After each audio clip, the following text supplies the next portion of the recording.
Okay, we'll do Steak next then. Yep. So, Critical Method is a new album from Belgian band Steak. Now, this is technically a debut album, but technically it's also the 5th album from Belgian band Steak number 8. So just before this album was released, they changed the band's name. Mm-hmm. I don't think they've changed anything else about the band other than the name, so technically it's a debut. Actually, if you're splitting hairs, it's technically their 5th album. Yeah.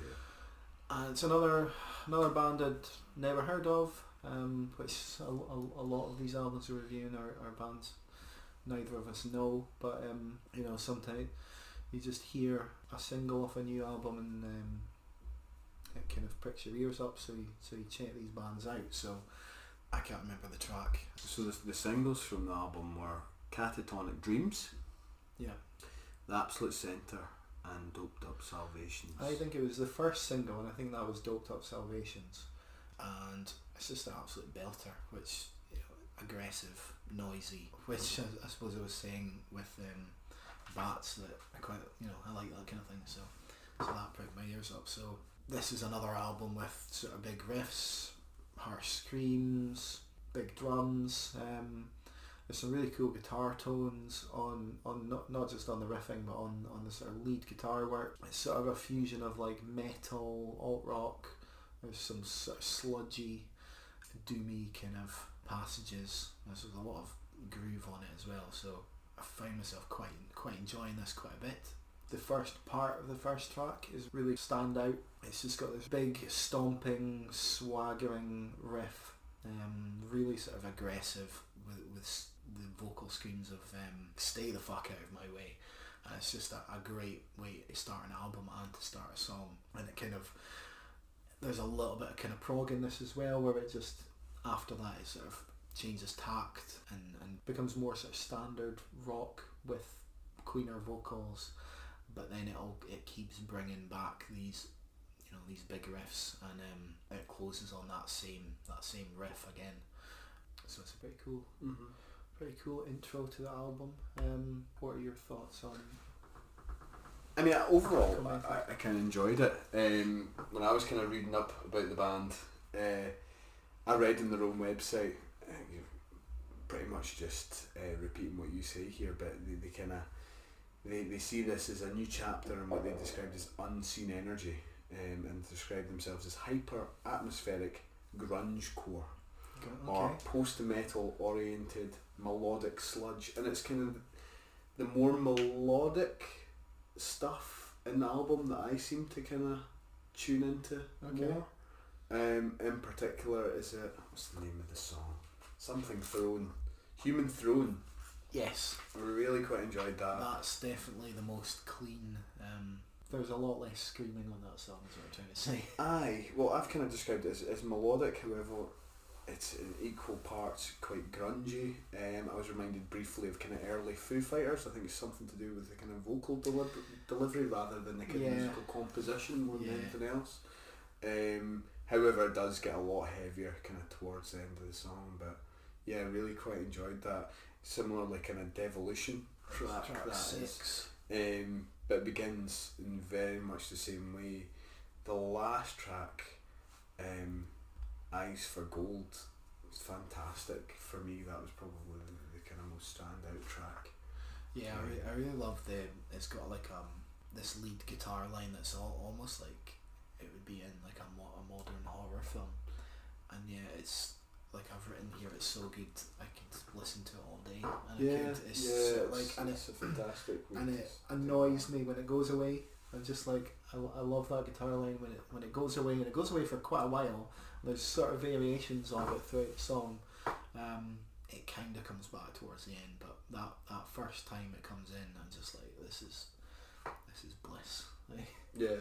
And I think like all of these first few albums we've been talking about, there's lots of variation and lots of ideas and just all sorts of different things happening, and they're all kind of thrown in together. But I definitely think Steak, this is more about the riffing than any of the other albums that have come before it. There's so many big chunky riffs on this, and they're like proper metal riffs. but they're also, you know, they'll start a riff and then they'll lock into a groove with it, and you know, that's a proper kind of head banging kind of thing, where you just get this massive heavy groove and you just bang your head along to it. And there's if you like that kind of thing, there's definitely a lot for you on this album. But like you say, it breaks it up with those sort of clean sections. Some of the clean sections are some of the best parts on the album, definitely. But I mean, there is quite a lot of interesting guitar sounds, like you said. I mean, the thing is that it's in Catatonic Dreams, which, as we said earlier on, that's kind of one of the singles from the album. Like, it almost seems like the guitar is like an barking at you. Yeah. I quite enjoyed that. But there's a lot of kind of aggressive noises on the album. Like, I've written out some of the noises they make with the guitars are like a bit like laser blasts at times, and just shrieks and squeals, and I mean, particularly on the intro of Catatonic Dreams, it's like a sort of convulsing wave of guitar. It's just, there's so many cool things going on in this album, and I think my criticism of this, and it's the same with all of these albums, is sometimes these cool things don't happen for long enough. They have a cool riff or a cool guitar lick, and then they just throw it away and go on to something else, and they don't always necessarily go back to it, which can be a bit disappointing. But I think there's enough going on to keep you interested throughout, really. Who would you liken them to, if you were to liken them to any band? I couldn't think of many examples. The only one I could think of is another pretty relatively unknown band who don't even have an album out. They're called Foxjaw, and they've got they released an EP at the start of this year called A Playground for Sad Adults, and they released another EP the end of last year called Goodbye Dinosaur, I think it's called. Okay. And they've just got these very similar, these massive songs, huge riffs, huge prog moments, massive like guitar lines, and a mixture of clean and harsh vocals. And I think in this kind of specific kind of combination, that's the only band I could really think of that were even similar. Because there are plenty of bands out there who do these things individually. There's not necessarily quite as many that do them all mixed together. I'm sure there are, I just don't know who they are, or you know, I can't think of any at the moment. But I mean, there's some of the stuff I was saying about like sort of these noises like laser blast. There's like a subgenre of bands who do, it's like tech metal, who do like weird shit like that all the time. There's a band who do it to the extreme called Car Bomb, and they just take it to another level where it's just, I mean, I say on this the riffs don't last long. In Car Bomb you get a riff for about 2 seconds, and then it goes into some kind of mental shooting laser blast noise, and the moves, it's so jagged and it doesn't stay in one place for any one time. But they're kind of a different thing, but there's elements of that sound that Stake have, so they've got all these different elements and they pull them together. So it's I think it's hard to find any one band they really sound all particularly like, because I mean you brought up Foo Fighters. They've said they've got a sort of grunge feel, and there's definitely sort of some of the heavier parts of Nirvana. I mean, there's those kind of things in there as well, but it's difficult to actually sort of say this band sound like them, but they sound like a lot of bands, just at different times. I think. But Foxjaw, I mean, if you listen to Critical Method and you find yourself enjoying that, go and check out Foxjaw. Check out their EPs.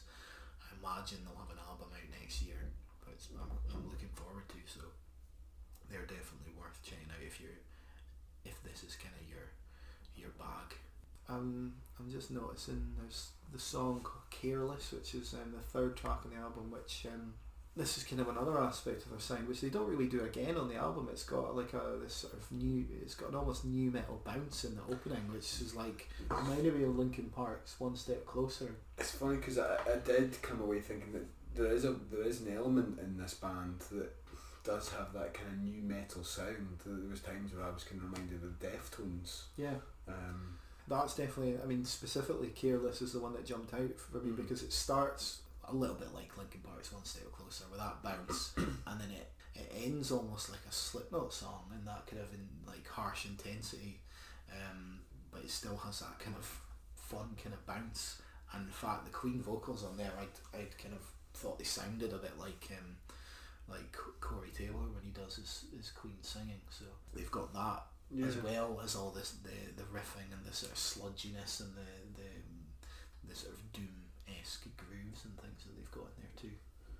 So it's quite a varied listen, very aggressive for much of it, but they break it up with these more melodic passages, which I think if it was just constant intensity, by the end of it you'd be a bit battered. Yeah. But cool. Anything else you want to say No.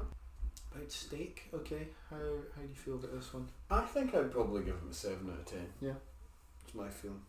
What about yourself? I think it's an 8. I think it would, An 8 for you. if I'm going back and sort of slotting it in somewhere, I think I would go back and I would probably give Bats a 9. Okay. Like, because I said 8 or 9 there, so if I'm going to slot, I'd say this is somewhere. I think I preferred Bats, so I'd give this an 8.